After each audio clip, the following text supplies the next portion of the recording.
여러분 헬 조선이라는 말을 혹시 들어보셨습니까? 저도 지난주에 신문에 칼럼을 읽다가 이 단어를 알게 되었는데요. 요즘 2030 세대가 SNS에서 사용하는 말이 헬 조선이라는 말을 사용한다고 합니다. 이 헬은 지옥이라는 그 뜻을 가지고 있는 단어 아닙니까? 그리고 조선은 우리나라를 말합니다. 그래서 우리나라가 지옥 같다는 거예요. 요즘 젊은이들이 이제 취업이 안 되고, 또 취업을 해도 참 결혼하기 힘들고, 결혼을 해도 요즘 집 참 장만하기 힘들고, 집을 장만하는데 결혼했는데 아이 낳기도 힘들고, 이런 어떤 우리나라의 요즘의 젊은이들의 애환을 이 단어가 담고 있습니다. 그래서 이런 젊은이들을 우리 서울대 김난도 교수님이 좀 위로하기 위해서 그런 책을 쓰지 않았습니까? 아프니까 청춘이다. 그런데 그 책을 통해서 많은 젊은이들이 그래 맞아, 내가 아프지만 청춘이니까 이렇게 아픈 거야. 그런데 한편으로는 그래서 뭘 어쩌라고, 이런 반응이 나오더라는 거예요. 그래서 김난도 교수님이 두 번째 책을 썼습니다. 1000번을 흔들려야 어른이 된다. 저는 이제 젊은이는 아니지만 그 책을 읽으면서 참 이 시대를 살아가는 젊은이들의 아픔이 공감이 되고 이해가 되었습니다. 사실 이렇게 취업 문제, 결혼 문제, 주거 문제, 육아 문제로 우리 젊은이들이 흔들리다 보니까 젊은이들을 만나보면 그 삶만 흔들리는 게 아니라 심지어는 믿음도 흔들리고요, 영혼도 흔들려요. 그런데 제가 어른들을 신방하지 않습니까? 어른들을 저는 주로 사용하는데, 어른들을 만나보니까 흔들리기는 어른들도 마찬가지라는 겁니다. 그런데요, 더 마음이 아픈 것은 어른들은 책임감 때문에 흔들려도 흔들린다는 표현을 못해요. 울고 싶은데 울 수가 없어요. 그런 걸 보면서 안타까운 심정이 제 안에 있습니다. 오늘 우리가 읽은 본문에 보면 지금 바울이 2차 전도 여행을 시작하는 그 내용의 오늘 본문인데요, 바울이 2차 전도 여행을 시작하는 그 계기가 뭐냐면 1차 전도 여행에서 복음을 전했던 그 지역의 성도님들이 흔들리고 있다는 이야기가 바울에게 들려져 왔습니다. 그래서 바나바에게 바울이 빨리 가서 그 성도님들이 흔들리지 않도록 우리가 붙들어 주자, 그런 동기로 2차 전도 여행이 시작이 되었습니다. 그러면 갈라디아서 1장 6절 7절을 보시면, 제가 1장 6절을 읽어보겠습니다. 그리스도의 은혜로 너희를 부르신 이를 이같이 속히 떠나 다른 복음을 따르는 것을 내가 이상하게 여기노라. 바울이 그 갈라디아 지역에 이제 비시디의 안디옥, 그리고 이고니온, 또 루스트라, 더베를 돌아가면서 복음을 전했는데, 한 5년이 시간이 지나고 나서 들려진 소식은 뭐냐면, 다른 복음이 자기가 복음을 전했던 사람들에게 들려져서 그 사람들이 속히 진리의 복음을 떠나고 있더라는 것입니다. 그런 얘기가 바울에게 들려져 오는 거예요. 그래서 7절 보면, 갈라디아서 1장 7절에 보시면, 그들이 다른 복음으로 가서 그들이 혼란스러움을 경험하고 있다고 바울이 기록하고 있습니다. 그래서 바나바한테 바울이 가서 우리 형제들이 어떠한가 방문하자 하고, 그게 15장 36절이에요. 저는 15장 36절을 여러분 성경에 한번 보시기 바랍니다. 제가 다시 한번 읽습니다. 며칠 후에 바울이 바나바더러 말하되 우리가 주의 말씀을 전한 각성으로 다시 가서 형제들이 어떠한가 방문해보자 하고, 바울은 그들이 흔들리고 있다는 얘기를 듣고 마음이 불안했습니다. 사실 바울이 그 갈라디아 지역의 교회들에게 복음을 제대로 전하지 못했습니다. 복음을 전하면 유대인들이 와서 핍박해서 또 도망가고 또 쫓겨나오고, 그게 바울의 1차 전도 여행의 열매들이었습니다. 유일하게 더베만 유대인들이 핍박하지 않아서 거기에서 오랜 시간을 보내면서 양육도 하고 제자도 삼았어요. 그런데 비시디 안디옥이나 또 이고니온이나 루스트라나 이런 지역에서는 계속 유대인들이 핍박하고 또 유대인들에 쫓겨서 도망을 바울이 나왔습니다.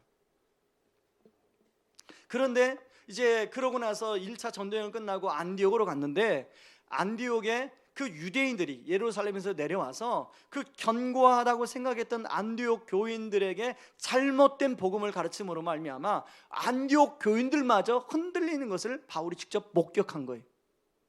그런데 보세요. 안디옥, 눈으로 직접 목격하는 안디옥 교인도 흔들리죠. 그리고 멀리서 들려오는 소식도 지금 갈라디아 지역 성도를 또 흔들리고 있다는 얘기가 들어온 거예요. 그러니까 바울이 마음이 급한 거예요. 바울은 빨리 가서 그들이 흔들리지 않도록 붙들어주고 싶은 거예요. 여러분, 오늘 그 바울이 이제 2차 전도 여행을 그 한 코스를, 지도를 보면서 한번 여러분이 잘 보시기 바랍니다. 지도를 한번 보여주시기 바랍니다. 자, 잘 지도가 안 보이셔도요, 제가 설명을 해드리겠습니다. 여러분, 그 가장 여러분이 보실 때 가장 왼편에 시리아가 보이십니까? 아, 오른쪽인가요? 아, 제가 보는 거나 여러분이 보는 거나 똑같네요. 오른쪽에 시리아가 보이십니까? 예, 요즘에 IS 때문에 문제가 많은 나라가 시리아잖아요. 그 시리아 왼편으로 안디옥이라는 나라, 도시가 있어요. 그게 바로 바울과 바나바를 파송한 도시입니다. 안디옥. 그 안디옥 위로 길리기아가 보이시나요? 예. 원래 그 길리기아로 가는 길은요, 무슨 산맥이 가로막고 있냐면 이 아마누스 산맥이 가로막고 있어요. 사실 우리 그 구브로에서 이제 버가, 그 밑에 섬이 구브로, 키프로스가 구브로거든요. 키프로스에서 버가로 배 타고 가서 버가에서 비시디 안디옥이 어딘지 보이십니까? 예, 아나톨리아 고원 밑에, 예, 그게 비시디 안디옥입니다. 그 길로 가는 길도 타우루스 산맥이 가로막혀 있다고 그랬어요. 그렇죠? 해발 한 900m 정도 된다고 그랬죠, 평균. 그런데 타우루스 산맥보다 이 아마누스 산맥이 훨씬 고산지대예요. 그래서 대부분의 사람들은 여행을 할 때 이 길리기아 관문을 통과하지 않습니다. 근데 바울은 지금 어느 코스를 택하냐면 이 길리기아 관문을 통과해서 바로 더베로 들어가고 있어요. 그만큼 바울이 지금 마음이 급한 겁니다. 바울에게 지금 갈라디아 지역의 교회들이, 성도들이 많이 영적으로 흔들리고 있다는 소식을 바울이 들으니까 바울이 마음이 급한 거예요. 한시라도 시간을 아껴서 줄여서 그 사람들을 권면하고 붙들어 주기를 원하는 바울의 마음이 여기에 담겨져 있음을 우리가 알 수가 있습니다. 그렇게 해서 바울이 이제 길리기아 관문을 통해서 더베 거꾸로, 그 다음에 이제 루스드라에서 이고니온에서 비시디 안디옥을 거치면서 열심히 다시금 말씀으로 양육을 해요. 그랬더니 결과적으로 어떤 일이 일어납니까? 사도행전 15장 40절 41절을 같이 한번 읽어봅니다. 시작. 바울은 신라를 택한 후에 형제들에게 주의 은혜에 부탁함을 받고 떠나 수리아와 길리기아로 다니며 교회들을 견고하게 하니라. 그리고 16장 5절, 이에 여러 교회가 믿음이 더 굳건해지고 수가 날마다 늘어가니라. 결과적으로 바울이 열심히 다시 돌아보고 목양을 함으로 말미암아 그들 흔들렸던 그들이 믿음이 굳건해지고 견고해지게 되었더라는 것입니다. 저는 목사로서 간절히 원하는 소망이 하나가 있다면 흔들리는 우리 성도님들을 잘 붙들어주는 그런 목사 되기를 원합니다. 그런데요, 현실은 만만치 않아요. 제가 가끔씩 예배를 드리고 나가는 성도님들 얼굴을 보면요, 성도님들 얼굴이 환합니다. 그러면 저는 마음이 놓여요. 아, 오늘 또 성령님이 우리 성도님들에게 마음껏 은혜를 부어주셨구나. 한 주간 동안 정말로 열심히 삶의 현장 속에서 사시겠구나. 그러고 이제 주중에 신방을 하잖아요. 그러면 여전히 어려움을 호소하는 성도님들을 만나요. 그 주일날 그 성도님의 은혜 받은 얼굴은 뭐지? 뭐 이렇게 헷갈릴 때가 있습니다. 그리고 이제 신방을 통해서 또 하나님 말씀의 은혜를 나누고 격려를 하고 결심을 하고 같이 뜨겁게 기도하고 나오면 마음이 흐뭇해요. 아, 그래, 이제 이 성도님께서 더 이상 흔들리지 않겠구나. 그러고 다음 또 주일날 보면 또 얼굴이 신방할 때 얼굴하고 아니에요. 가끔 이제 그런 걸 볼 때마다 목사로 솔직히 낙심이 될 때가 있어요. 이게 뭐지? 그때 하나님 주셨던 은혜가 뭐지? 그런데 한편으로 생각하는 뭐냐면 그만큼 우리 성도님들이 살아가는 삶이 흔드는 요소들이 너무 많다는 거예요. 그리고 우리 성도님들의 삶을 흔드는 그 요인들이 너무나 복잡하고 다양하고 그런 것이 많다는 거예요. 그걸 제가 절감하게 됩니다. 제가 지난주 월요일날 쉬면서 이제 그 7월 추천 도서인 티끌이라는 책을 제가 읽었습니다. 그 책을 보니까 진 커밍스라는 이 한국계 미국인입니다. 미국 이름이 진 커밍스인데 그 사람의 간증집이에요. 이 진 커밍스가 여자분인데 그 간증집을 읽어보니까 7살 때 성추행을 당합니다. 그리고 또 고등학교 때 성추행을 당하고 성폭력을 당하고 인신매매를 당해요. 그리고 이단에 빠져서 여러 가지 영적으로 방황하는 시간을 거쳐요. 이 진 커밍스가 도저히 한국이 싫어서 외국인 남자를 만나서 임신을 합니다. 그리고 임신한 상태에서 결혼을 허락해달라니까 부모가 당연히 허락해주죠. 그래서 이제 한국만 떠나면 모든 문제가 해결될 줄 알고 한국을 떠나 미국으로 갔어요.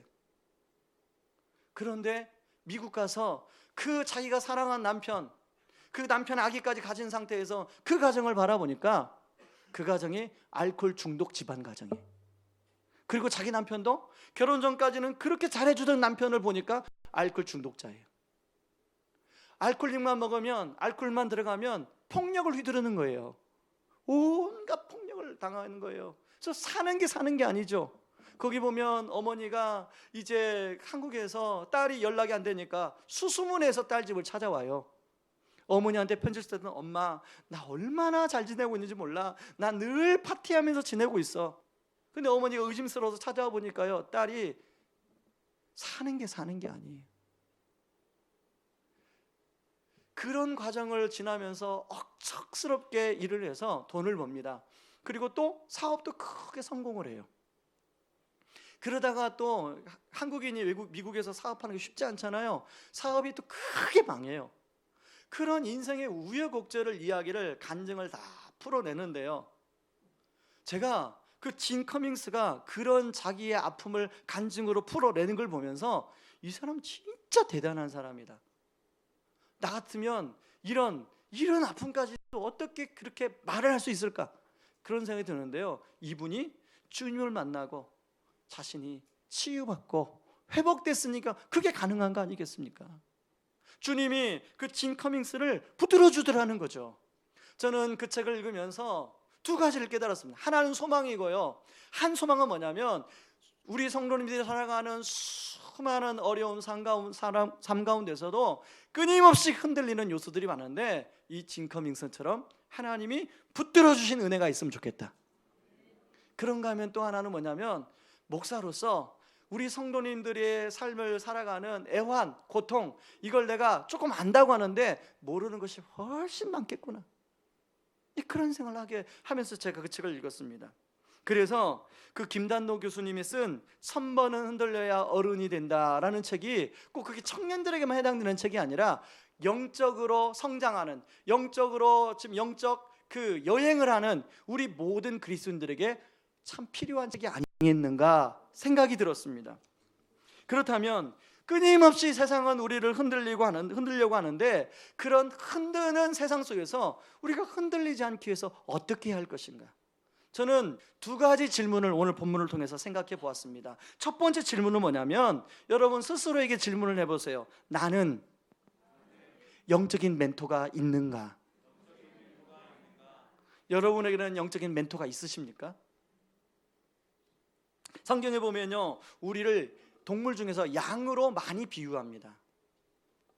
우리가 양하면 여러분 주로 우리 어떤 장면이 많이 떠오르냐면 시편 23편을 생각하면서요, 뉴질랜드 같은 푸른 초원에 그 풀을 뜯어먹는 양을 많이 상상해요.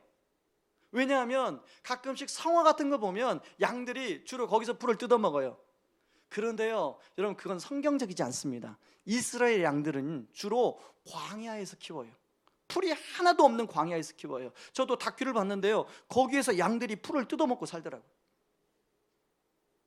그렇기 때문에 목자가 없으면 길도 찾을 수 없고 풀도 뜯어먹을 수 없고 물도 먹을 수가 없어요. 그게 이스라엘의 양이에요. 여러분 우리 인생이 하나님이 보시는 영적 관점에서 우리의 인생은 바로 이스라엘의 광야라고 하는 게 우리 인생이에요. 거기에서 우리는 양인데 목자가 없으면 우리는 풀도 먹을 수 없고 물도 먹을 수 없고 길도 찾을 수 없는 게 우리 인생이라는 거예요. 그래서 성경은요, 우리는 다 양 같다고 얘기를 해요. 여러분, 양이 그렇게 이제 척박한 삶 속에서도요, 주인이 조금만 난눈 팔면 어때요? 양이 주인 몰래 곁길로 빠진다는 거예요. 그래서 위험에 처해있는 노인은 이런 일이 많이 있다는 것입니다. 그래서 이사야 53장 6절은 우리는 다 양 같아서 그릇 행하여 각기 제 길로 갔거늘. 그 다음 말씀 같이 읽어볼까요? 여호와께서는 우리의 모두의 죄악을 그에게 담당시키셨도다. 여기서 그가 누굽니까? 바로 그가 예수 그리스도 아닙니까? 하나님 보실 때 인생의 그 메마른 광야에서 마치 자기가 옳다고 생각해서 제 길로 가는 우리 인생들을 향해서, 목자 없는 우리 인생을 향해서 예수 그리스도라는 그 목자를 이 땅에 보내주셨습니다. 오늘 성경에 나오는 바울은 그 예수의 심정을 가지고 지금 갈라디아 지역을, 성도들을 방황하는, 각기 제 길로 가고 있는 갈라디아 성도들을 붙들어주기 위해서 노심초사하는 바울이에요. 오늘 갈라디아 성도들의 상황을 보세요. 6절 7절 아까 제가 그냥 읽어만 드렸는데요, 여러분 같이 한번 읽어보겠습니다. 같이 읽습니다. 그리스도의 은혜로 너희를 부르신 이를 이같이 속히 떠나 다른 복음을 따르는 것을 내가 이상히 여기노라. 다른 복음은 없나니 다만 어떤 사람들이 너희를 교란하여 그리스도의 복음을 변하게 하려 함이라. 그래서 갈라디아 사람들은 지금 혼란에 빠진 상황이에요. 갈라디아에 보면요, 이 사람들이 이렇게 혼란에 빠진 이유가 갈라디아 교회에 가만히 들어온 사람들 때문에 그랬다는 거예요. 오늘도 건강한 교회에 가만히 들어와서 교회를 혼란시키는 그런 세력들이 있습니다. 그런 이단들이 있어요. 여러분, 신천지에 대해서 많이 들어보셨잖아요. 우리 교회는 아직까지 그런 징후가 하나도 없는데요, 상당히 많은 교회에 신천지가 돌아서 성도들을 혼란에 빠뜨리고 교회를 혼란에 빠뜨리고 어려움에 빠뜨리는 그런 일들이 지금 한국 교회에 계속 일어나고 있다는 얘기가 들려요. 그렇기 때문에 여러분, 혹시 제가 부탁드리는데, 여러분 다락방 안에서 이상한 가르침을 이야기하는 분이 있다면 저한테 이야기해 주세요. 왜냐하면 제가 알아야 여러분들을 보호해 줄 수가 있습니다. 여러분, 어느 교회는요, 제가 아는 어느 교회는 교회를 등록하고 3년이 지나서 드디어 발톱을 내밀었어요. 그 교회가 신천지 때문에 넘어간 거 아니겠습니까? 3년 지나니까 교회 중직을 맡겼어요. 중직을 맡기니까 여러 사람들 자기 편임해서 목사님을 쫓아내고 교회가 문 닫았어요. 그 목사님이 제가 전도사 때 목사님으로 모셨던, 부목사님 모셨던 목사님 교회예요. 여러분, 이게 가만히 들어온 이단들이 오늘날도 건강한 교회를 흩트는 세력들이 많은데, 의왕 우리 교회가 바른 진리 안에 거함으로 그런 것들에 흔들리지 않는 은혜가 있기를 바랍니다. 바울은 영적인 멘토로서 이런 갈라디아 지역의 성도님들을 어떻게 하면 붙들어줄 수 있을까? 노심초사하고 있는 거예요. 속이 타는 거예요. 애가 타는 거예요. 그래서요, 기록한 서신이 갈라디아서예요. 여러분, 갈라디아서를 바울이 그냥 놀면서, 안디옥에서 놀면서 갈라디아서를 썼다 이렇게 생각하시면 안 돼요. 갈라디아서는 지금 속이 타고 애가 타는 심정으로 쓴 서신이 갈라디아서예요. 갈증 나서 쓴다, 그래서 갈라디아서입니다. 그래서 바울의 갈라디아서에 보면 이런 바울의 심정이 잘 묻어져 나와요. 갈라디아서 4장 19절에 같이 한번 읽어볼까요?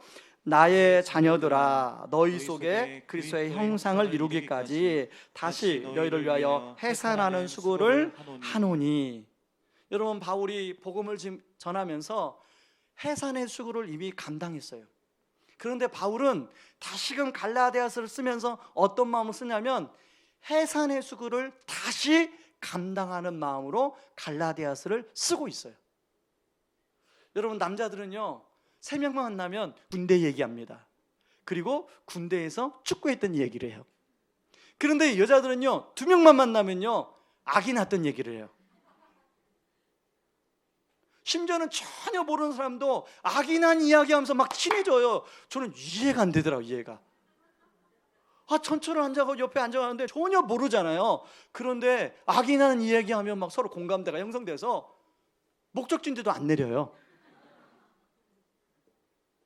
왜일까요? 힘들었기 때문에. 그 해산의 수고를 감당하는 게 얼마나 힘들어요. 그런데 바울은 영적 해산의 수고를 감당했는데 그걸 갈라디아 성도들을 붙들어 주기 위해서 다시 감당하겠다고 이야기를 하고 있는 거예요.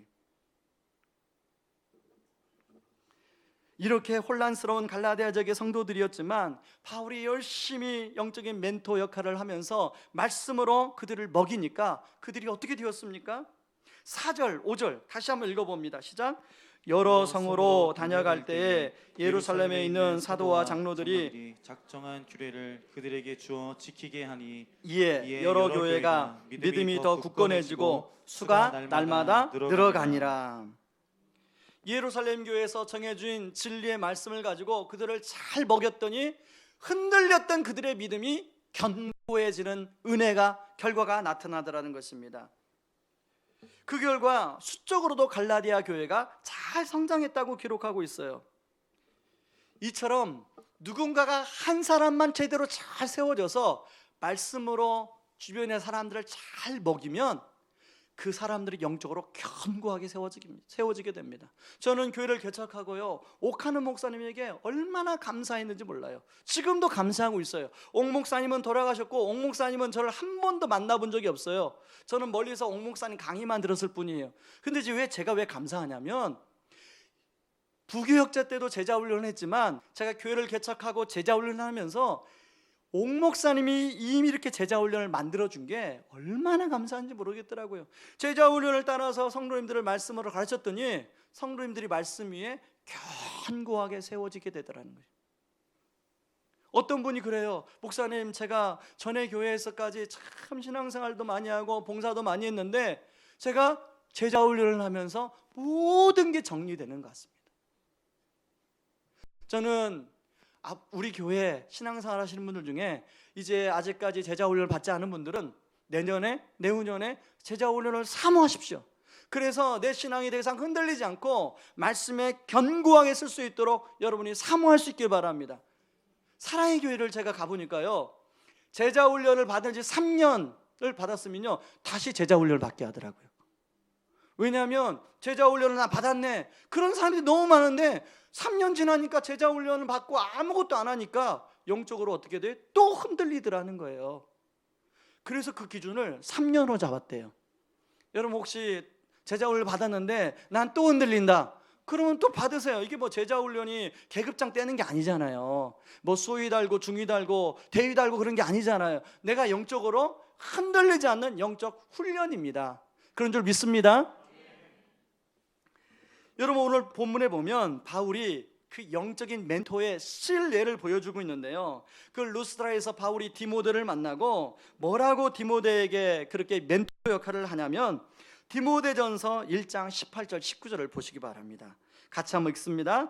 아들 디모데야, 내가 내게 교훈으로서 명하노니 전에 너를 지도한 예언을 따라 그것으로 선한 싸움을 싸우며 믿음과 착한 양심을 가지라. 어떤 이들은 이 양심을 버렸고 그 믿음에 관하여는 파선하였느니라. 아멘.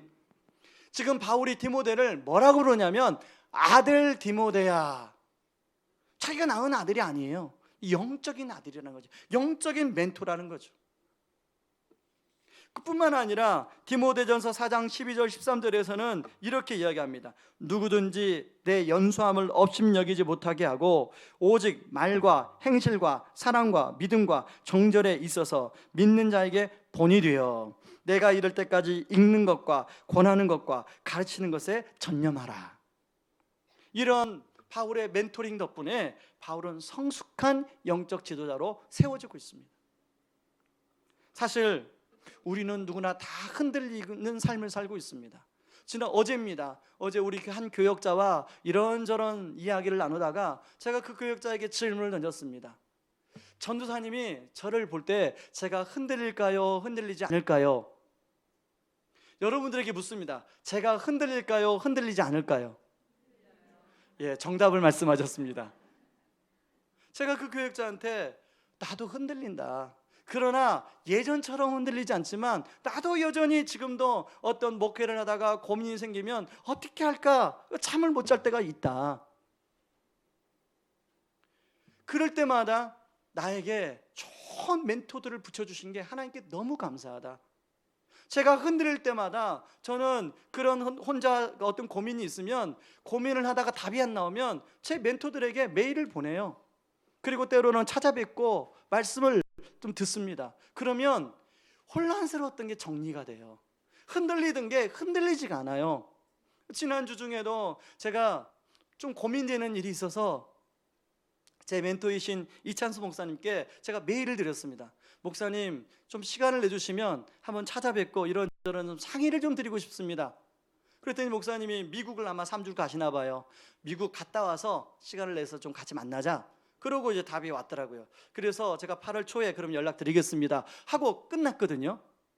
그런데 토요일 날 제가 6시 반쯤 교회에 왔는데 토요일 날 아침 6시 반에 새벽에 네가 생각나서 내가 메일을 쓴다. 그러고 또 메일을 보내셨더라고요.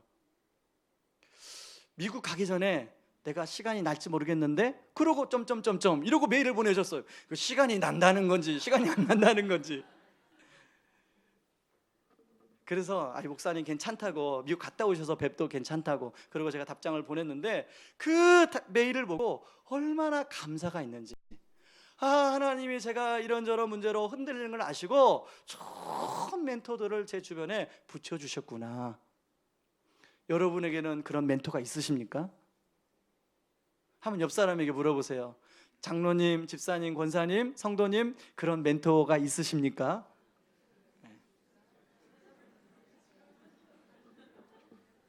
없으시면 제가 멘토해 드릴게요.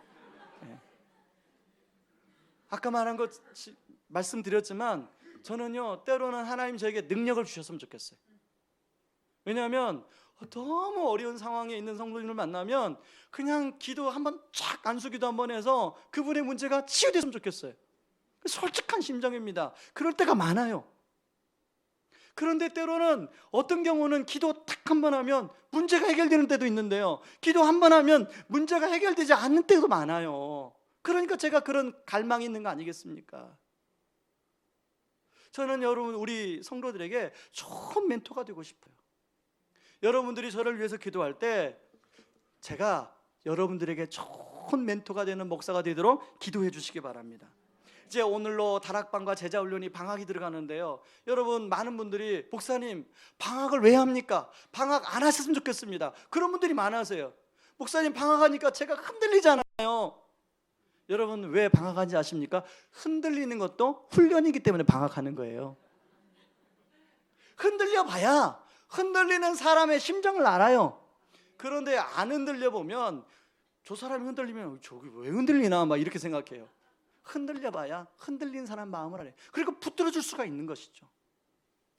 저는 여러분이 방학 동안에 여러분이 다락방도 쉬고 제자훈련도 쉬고 영적으로 많이 흔들릴 수 있다고 저는 압니다.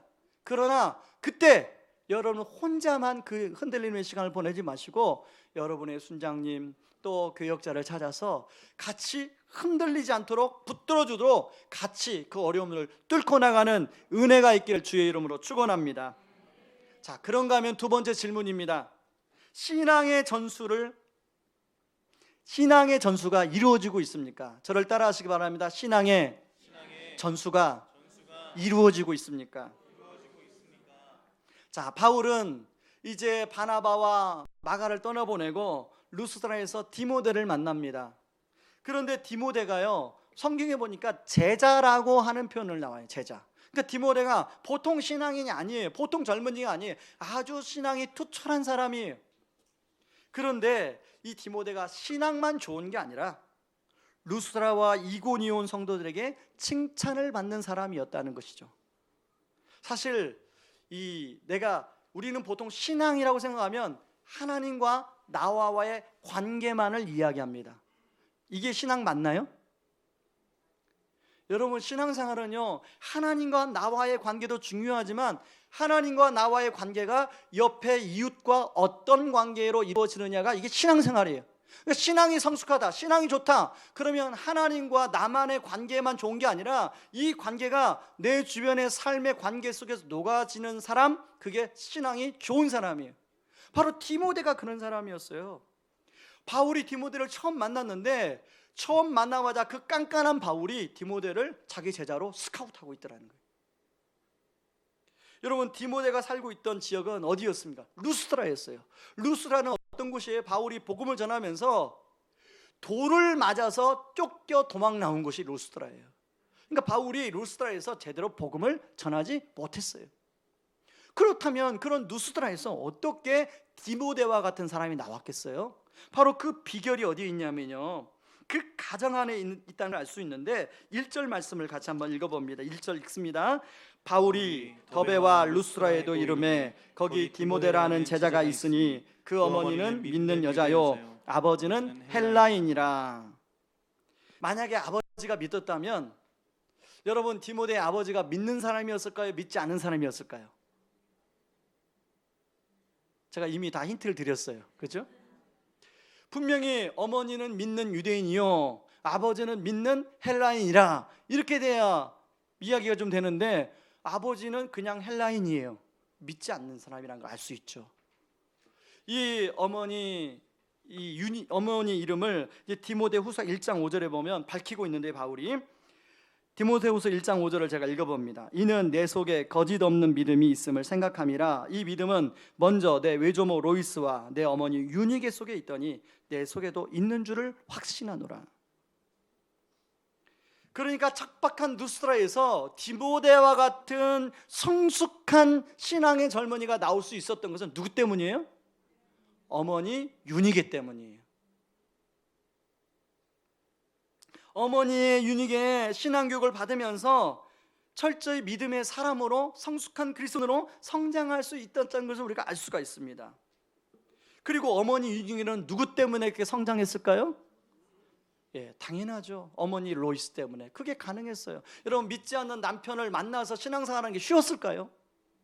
그것도 문화가 다른, 전혀 헬라인이고 어머니 여자는 유대인인데 같이 사는 게 쉬웠을까요?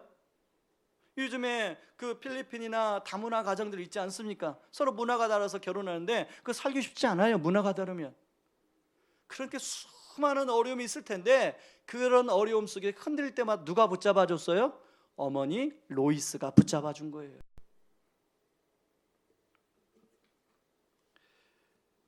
우리 주변에 보면 남편이 믿지 않아서 협조를 잘 해주지 않지만 좋은 신앙을 가진 그런 분들이 많이 계십니다. 그래서 어떤 목사님은요, 우리 한국 교회는 어머니들의 기도로 세워진 교회다, 뭐 그렇게 말하는 목사님도 계세요. 그 대표적인 분이 저희 어머니세요. 저희 아버지는 말씀드렸잖아요. 65세 때 예수를 믿었어요. 그런데 65세 전에, 예수를 믿기 전에 그냥 예수를 믿지 않은 것만이 아니라 파란만장한 삶을 사셨어요. 처음 오시는 분들을 위해서 제가 제 가정사안 한번 얘기하면, 제 동생은 이복 동생이에요. 그거 하나만 말씀드려도 파란만장한 삶을 사셨다는 걸 아시겠죠? 그러니까 저희 어머니는 저를 38에 낳았습니다. 저희 어머니는요, 38에 저를 얻고 나가면 조카냐고 그랬어요. 처녀인 줄 알고. 동안이세요, 어머니가. 제가 좀 어머니를 잘못 써야 되는데. 그런데 그런 어머니가 믿음이 있었으면 얼마나 있었겠습니까? 여러분, 저희 어머니는 젊었을 때 별로 믿음이 없었어요. 외할머니가 좀 믿었는데 믿음이 없었습니다. 그런데 아버지가 어머니를 힘들게 하니까 없던 믿음이 강해진 거예요. 이해하시겠습니까? 믿을 게 없으니까, 아버지를 그냥 믿을 수 없으니까 보이지 않는 주님을 남편 삼아 주님께 엎드린 거예요. 그러다 보니까 믿음이 강해진 거예요. 저는 지금도 어머니한테 온 편지 하나를 잊을 수가 없습니다. 제가 군대 가서 얼마 안 됐을 때예요. 굉장히 몸살 감기가 심하게 들어서, 이제 여러분 군대 요즘은 뭐 그런 일 없겠지만 저희 때만 해도요, 이렇게 몸이 아파서 의무대에 가면 항상 주는 약이 똑같아요. 아스피린. 그러니까 감기 몸살 걸려도 아스피린 먹어도 안 나아요. 이게 이제 오래 지속되니까 제가 어머니한테 부탁해서 약 좀 보내달라고. 그랬더니 야가고 이제 편지 하나를 보냈는데요. 그 초등학교 노트를 한 장 쫙 찢어가지고 거기에 연필로 꾹꾹 다른 것도 없어요. 저는 파란색 종이가 있을 줄 알았어요. 공감을 못 하시네. 파란색 종이가 뭔지 아시죠? 예, 세종대왕 요즘 뭐가 그려져 있습니까? 그게 요즘에는 노란색 종이를 원하더라고요. 예. 그런데 그런 종이도 없고 그냥 아무 말도 없어요. 로마서 5장 3절 4절 말씀만 쓰여져 있더라고요. 로마서 5장 3절 4절이 어떤 말씀입니까? 같이 한번 읽어봐요. 다만 이뿐 아니라 우리가 환난 중에도 즐거워하나니 이는 환난은 인내를, 인내는 연단을, 연단은 소망을 이룬 줄 알미로다. 지금은 군대가 많이 좋아져서 그런 일이 없겠지만 저 때만 해도 구타가 많았습니다. 제가 그래서 저를 때린 다른 사람 안 때리는데 꼭 그 사람만 때려요. 이씨, 정말 싫어요. 차마 일부 때는 제가 이름을 밝혔는데 그분의 사생활이기 때문에 이름 밝히지 않습니다. 끝에가 용으로 끝나요. 그래서 저는 축구 선수 중에도 이청용을 잘 안 좋아하는데 아무튼 비슷해요, 이름이. 예. 그런데요, 매일 저녁마다 그냥 꼬투리 잡아서 때리는 거예요. 뭐 어디 이렇게 막 어디 상관하지 않고 그냥 보이는 대로 주먹이 깜깜하니까 막 주먹이 날라오는 때려요. 그런 속에서 어머니가 보내준 편지 한 장에 아무것도 쓰이지 않고 요 말씀 하나. 다만 이뿐 아니라 우리가 환난 중에도 즐거워하나니. 어떻게 환난 속에서 즐거워해요? 매일 맞는데 어떻게 즐거워해요? 여러분 같으면 즐거워하겠습니까? 진짜로 총이 있으면요 막 쏘고 싶어요. 막 너무나 꼬투리를 잡아서 때리니까. 근데 환난 중에도 성경은 환난 중에도 즐거워하래요. 여러분 지금 혹시 이런저런 걸로 어려움 겪고 있는 성도님들 로마서 5장 3절 4절을 한번 이렇게 보세요. 환난 중에도 즐거워하나니. 이게 좀 말 됩니까? 솔직히 우리끼리지만 말 돼요?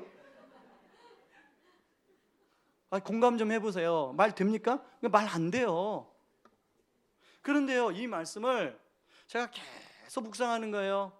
훈련 뛸 때도 묵상하고, 그리고 어디로 행군할 때도 묵상하고.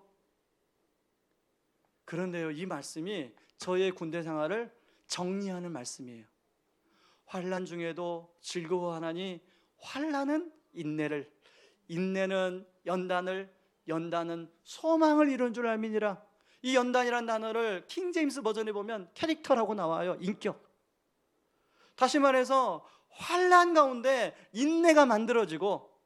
그래서 저는 제가 만약 군대를 안 갔더라면 저는 아마 제 인격에 좀 결함이 많았을 거예요. 지금도 결함이 많지만 그래도 좀 군대를 다녀와서 조금 나아졌어요. 그런 환난 가운데 참는 게 먼저를 배워요. 참는 게. 그리고 그 참다 보니까 인격 형성에 도움이 되더라고요. 인격 형성. 그리고 그렇게 인격 형성에 도움되다 보니까 제가 주님의 마음을 닮아가는 거예요. 그래서 소망이 생기는 거예요. 나 같은 사람도 주님을 닮아가고 나 같은 사람도 주님이 이렇게 연단하는 것은 써먹을 때가 있겠구나. 과연 어딜까? 나를 사용하실 때가 어딜까? 소망이 생기는 거예요. 저는 우리 가운데 지금 이런저런 일로 흔들리다가 오늘 이 예배 자리에 오신 분들, 이 말씀이 여러분에게 그냥 기록되어져 그냥 검은 건 글 쓰고 흰 건 종이인 성경책 속에 있는 말씀이 아니라 튀어나와서 나의 삶을, 우리의 삶을 압도하는 말씀 되기를 주의 이름으로 축원합니다. 여러분, 군대에 가면 많은 것들이 술, 담배를 못하는 사람은 술, 담배를 배우는 곳이에요. 그리고 나쁜 짓을 참 군대 안에서 많이 일어납니다. 남자들끼리 있다 보니까 지저분한 일도 많아요. 그런데요, 그래서 믿음 있던 사람도 믿음을 다 까먹는 곳이 군대예요. 그런데 어머님의 그 말씀 한 구절, 그리고 어머님의 눈물 뿌린 기도, 그것 때문에 저는 군대에서 더 견고한 믿음의 사람이 되더라는 것입니다. 저는 여러분들 신앙의 1세대, 나는 신앙의 전수를 그런 어머니가 없어요, 나는 그런 아버지가 없어요, 그런 분들은 여러분들이 그런 아버지, 그런 어머니가 되어주시길 바랍니다. 목사님, 저는 아직 결혼 안 했는데요. 아직 앞으로 결혼하실 거잖아요. 여러분들이 꿈을 가지세요. 내가 결혼하면 우리 가정에 우리 자녀들에게 이런 신앙의 전수자가 되리라. 내가 우리 자녀들에게 유니게가 되고 로이스가 되리라. 그런 마음의 각오를 하시기 바랍니다. 여러분, 우리 자녀들이 얼마나 많이 흔들립니까? 저는 디모데가 많이 흔들렸을 거라고 생각해요. 그리고 유니게 많이 흔들렸을 거라고 생각합니다. 그때마다 디모데가 흔들 때마다 누가 잡아줘요? 유니게가 잡아주고, 또 그 유니게가 흔들 때마다 누가 잡아줘요? 로이스가 잡아줬어요. 여러분이 바로 유니게가 되시고 로이스가 되시기 바랍니다. 오늘 집에 돌아가셔서 여러분의 자녀를 보시면 누구누구야, 내가 유니게가 되어줄게, 내가 로이스가 되어줄게, 그런 은혜가 있길 바랍니다. 지금 한참 주일학교에서 이제 여름 사역을 준비합니다. 여름 사역이 매년 해야 되기 때문에 하는 여름 사역이 저는 안 되었으면 좋겠어요. 교회에서 귀한 헌금의 재정도 들어가고 우리 교사들이 참 시간을 쪼개가고 휴가를 쪼개서 여름 사역에 헌신을 해요. 그 여름 사역이 정말로 하나님이 우리 자녀들에게 놀라운 영적 선물을 공급하는 천국잔치가 되었으면 좋겠어요. 그러기 위해서 교사들은, 교역자들은 앞에서 열심히 뛰고, 우리가 온 교회 성도님들이 그 여름 사역을 위해서 중보하고, 그리고 특히 우리 부모님들은 우리 자녀들을 위해서 정말 우리 자녀들의 신앙의 변곡점을 맞는 영적 계기가 될 수 있도록 눈물 뿌려 기도하는 그런 은혜가 있기를 바랍니다. 그래서 이번 여름 사역이 유치부, 초등부, 중고등부, 청년부 여름 사역을 통해서 하나님의 그 은혜가 우리 자녀들에게 심어줌으로 말미암아 흔들리는 우리 자녀들이 흔들리지 않는 은혜가 있기를 바랍니다.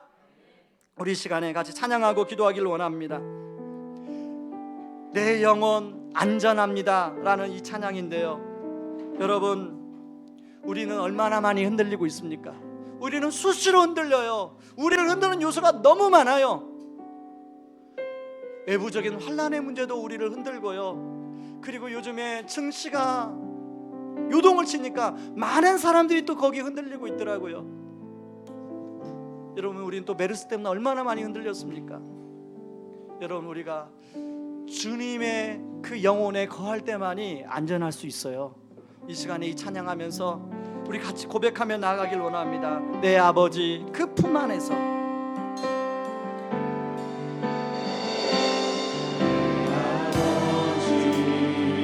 그 품 안에서 내 영혼은 안전합니다. 주 손길로 내 삶을 안아주시니 그 평강이 나를 덮습니다. 한 번 더, 내 아버지 그 품 안에서 내 영혼은 안전합니다. 주 손길로 내 삶을 안아주시니 그 평강이 나를 덮습니다. 비록 넘어지며 흔들리지만 주 내 안에 나를 붙드시니 내 생각을 주께로 돌리고 주시는 평강에 옷입습니다. 주 약속 안에서 우리 영혼 평안해질 수가 있어요. 내 뜻보다 그것이 주님의 계획이 있습니다. 하는 것을 신뢰해야 돼요. 주 약속을 주님만 이시네 주 안에서 내 영혼 안전합니다. 우리 한번 내 아버지 다시 한번 부르며 찬양합니다. 그 품 안에서 내 영혼은 안전합니다. 주 손길로 내 삶을 안아주시니 그 평강이 나를 덮습니다.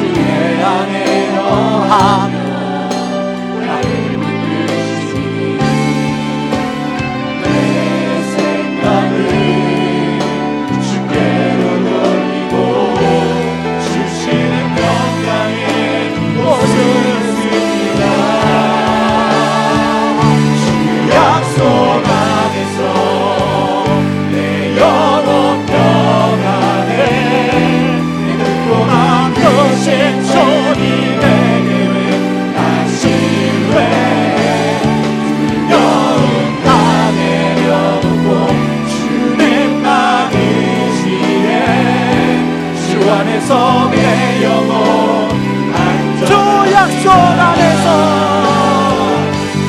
약속 안에서 내 영혼 평안해 내 뜻보다 크신 손이 내게 다시 왜 두려움 다 내려놓고 주님 막으시네 주 안에서 내 영혼 안전합니다. 여러분은 무엇 때문에 지난주에 흔들리셨습니까? 여러분은 지난주에 누구 때문에 흔들리셨습니까? 여러분 무엇인지 누구 때문인지 그게 중요한 게 아니에요.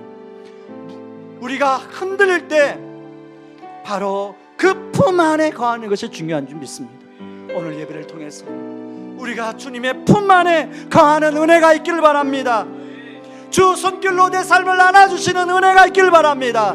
여러분이 찬양을 생각하고 오늘 말씀을 생각하면서 우리 같이 한번 주여 은혜를 주옵소서 한번 외치고 기도하며 나갑니다. 주여 은혜를 주옵소서. 하나님 아버지 고맙고 감사합니다. 아버지 하나님 우리가 아버지 얼마나 많은 삶 속에서 흔들립니까? 아버지 하나님 누가 얼마나 우리를 흔드는 사람들이 우리 주변에 많이 있습니까? 아버지 그러나 그것은 중요한 게 아닙니다. 아버지 우리가 아버지 얼마나 흔들리지만 주 품 안에 거하는 것이 중요합니다. 주님의 은혜 안에 거하는 것이 중요합니다. 주의 손길로 우리를 안아주신 것이 중요합니다. 아버지 오늘 예배를 통하여 주 품 안에 거하게 도와주시고 주님의 손길이 우리를 붙들게 하여 주시옵소서. 아버지 하나님 우리는 저는 아버지 하나님 바울이 되기로서 아버지 하나님 우리가 그렇게 바울이 되기를 바랍니다. 아버지 하나님 아버지 하나님 온전히 우리 성도님의 바울의 따라 감당하는 목사가 되게 하여 주시옵소서. 아버지 하나님 성도님과 주시옵소서. 아버지 바울이 되게 하여 주시옵소서. 아버지 하나님 아버지 하나님 아버지 하나님 아버지가 신기를 들어주는 목양을 하게 도와주시옵소서. 아버지 영적으로 인하게 도와주시옵소서. 영적으로 비감하게 도와주시옵소서. 아버지 하나님 뿐만 아니라 아버지 하나님 우리 자녀들에게 아버지 원수가 되기 원합니다. 교회에게 가기를 원합니다. 아버지여 그런 신앙의 천주가 주시는 우리들의 수익을 도와주시옵소서. 우리들에게 아버지 아버지 우리가 계획을 감당할 수 있도록 도와주시옵소서. 아버지 하나님 저에게 아버지 기회를 주시고 권력을 주시옵소서. 아버지 우리 자녀들은 얼마나 많이 힘들까. 아버지 하나님 아버지 하나님 아버지 우리 자녀들 얼마나 많은 사람을 살고 있습니까. 아버지 하나님 자녀들을 잡고 가라 주시옵소서. 아버지 우리 부모가 아버지 감당하여 주옵소서. 아버지 우리가 하나님께 맡깁니다. 하나님 아버지 우리 뒤랑도 아버지 하나님 최고와 조롱과 주거들과 정정들을 삶을 주께 의탁합니다. 주님 잡아주시고 아버지 우리 자녀에게 하나 교대가 무겁게 하여 주시옵소서. 아버지 우리 아이들 아버지 신앙의 아버지 영적 목적인 일은 시간이 가여 주시옵소서. 주 약속 안에서 내 영혼 평안해 내 뜻보다 크신 주님 내게 다시 왜 두려움 다 내려놓고 주님 마음시에 주 안에서 내 영혼 안전 내 아버지 그 품 안에서 우리 다 일어나서 찬양하겠습니다. 우리 다 일어나서 찬양합니다. 내 영혼은 안전합니다. 주 손길로 내 삶을 안아주시니 그 평강이 나를 덮습니다. 나 비록 넘어지며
우리는 수없이 흔들리고 넘어지지만 주 내 안에 거하며 나를 붙들어 주시는 주님이 계시니 주님의 평강의 옷을 입고 그 안에서 안전함을 고백합니다. 하나님, 오늘 예배가 그런 예배가 되게 하여 주시옵소서. 일주 동안 삶 속에서 또 우리 성도님들이 누구 때문에, 어떤 상황 때문에 또 흔들 수 있지만 하나님, 주님의 품 안에 거하는 은혜가 있게 하여 주옵소서. 하나님, 오늘 바울이 갈라디아 성도들을 생각하며 그들을 붙들어주기 위하여 노심초사 그 마음을 다하여 있었던 것처럼 아버지 하나님, 우리에게 멘토가 필요한데 하나님, 우리가 아버지 하나님 서로 바울이 되어주게 하여 주시고 하나님, 그런 바울의 멘토링을 잘 듣고 주의 품 안에 거하는 우리들 되게 하여 주옵소서. 뿐만 아니라 우리 자녀들이 얼마나 많이 흔들립니까? 아버지 하나님, 디모데가 아버지 하나님 흔들 때마다 유니게가 디모데를 잡아주고 유니게가 흔들 때마다 로이스가 유니게를 잡들어 준 것처럼 하나님, 우리 자녀들 하나님, 우리가 붙들어주는, 우리가 우리 자녀들에게 유니게가 되게 도와주시고 로이스가 될 수 있도록 인도하여 주옵소서. 지금은 우리를 죄에서 구원하시기 위해 자신을 친히 십자가에 내어주신 그 크신 우리 주 그리스도의 은혜와 아들을 내어주면서까지 우리를 사랑하신 하나님의 다음 없는 사랑하심과 지금도 우리를 위하여 친히 기도해 주시고 동행하여 주시는 성령님의 은혜가 끊임없이 흔들리는 세상 속에서 흔들릴지라도 영적인 멘토를 통해 말씀을 받고 흔들리지 않는 삶을 결단하며 또한 더불어 우리 자녀들이 흔들리지 않도록 가정에서 신앙을 전수해 주기를 원하는 모든 성도님들의 삶 위에 이제로부터 영원까지 항상 함께 하기를 주의 이름으로 축원하옵나이다. 아멘.